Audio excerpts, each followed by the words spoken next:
So we are continuing with our circuit problem here.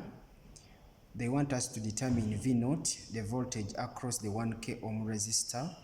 In the first video, we identified the nodes on these circuits. This is node 1, node 2, and node 3. And this is our node 4, which is going to act as our reference node. Now, in this second video, we are going to label our nodal voltages and continue and form independent nodal equations, which we shall solve in the upcoming video. Now, suppose that the voltage at node 1 is V1 and the voltage at node 2 is V2 and the voltage at node 3 we are going to take it V0 because V3 and V0 are the same. Now, the voltage at the reference node, we are going to take it to be 0. All these voltages are measured with reference to the reference node, which is our ground node or our zero potential node. Now, we are going to form our first nodal equation at node 1. Now, we are going to assume that all currents that are entering a node, for example, node 1, are going to be negative, while all currents that are leaving it, we are going to take them to be positive. It depends on you. The result will come out. It depends on you. Either you can take currents entering to be positive or current leaving to be negative. The result will come out. So we are going to apply Kirchhoff's current law at node 1. So KCL at node 1. At node 1, this current is entering. I'm going to take it to be negative. So I'm going to write -8 out of K. K is equivalent to 1000 because this is a milli. So to put it in amperes, you divide by K, 1, which is 1000. Then suppose that this current is leaving it.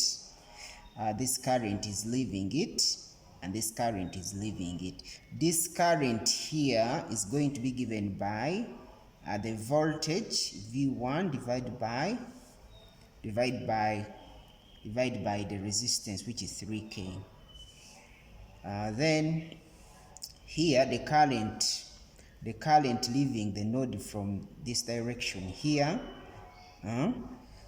So if the current is leaving node 1 to node 2, we assume that this node is at higher potential compared to 2. So meaning V1, we assume that V1 is greater than V2. So the potential difference there is going to be V1 minus V2, of course, divided by the resistance. So this is finished. This is finished. What about this one? This one is already there. This current is already there. It is leaving and it's 2 milliamps. So it's a plus out of K equals to 0. The algebraic sum of all currents entering and leaving the node is 0, and that is Kirchhoff's current law.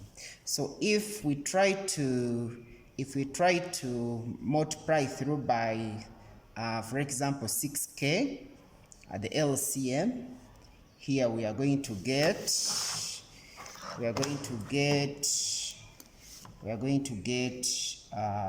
-8 times 6, -8 times 6, that is -48, plus, that is 2V1, plus V1 minus V2, plus 12. equals to 0. So when we collect like terms, here we shall have 3v1 minus v2 equals to negative 48 plus 12, and that is this side will equal to 36. So this is our first nodal equation. So the second nodal equation, we are going to obtain it by applying Kirchhoff's current law at node 2, taking the assumption that V2 is at higher potential than V1. So at node 2, we have this current leaving, this current leaving, and this current leaving. So KCL at node 2. KCL at node 2. So this current here is given by V2 minus V1 divided by 6K. V2 minus V1 divided by 6K. Then this one here is given by V2 out of 6K. This one here, this one is V2 minus V0. V2 minus V0. Then divide by 2K equals to 0. So if you divide through by 6K, which is the LCM to eliminate the fractions, we shall have V2 minus V1 plus V2 plus 3V2 minus 3V V0 equals to 0. So like terms, this is V2, that is 5V2 minus V1 minus 3V0 will equal to 0. This is our second nodal equation. So we go to our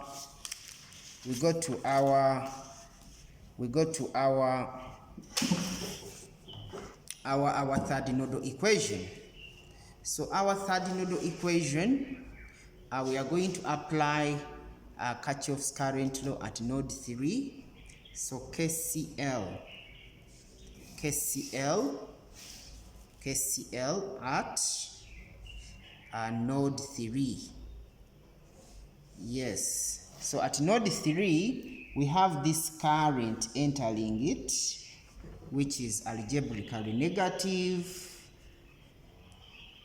And then we have this current leaving it, which is given by V0 divided by 1K.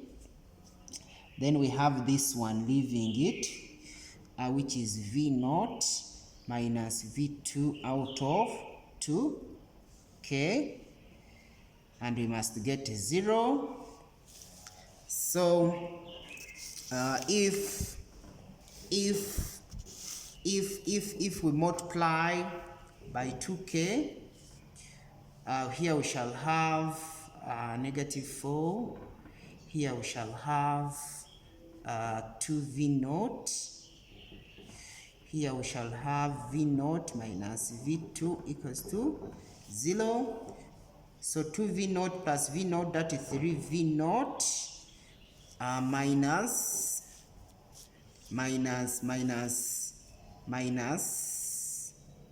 minus V2 equals to 4. This is our third independent nodal equation. In the second video, we are going to see how we can solve those nodal equations to obtain V0.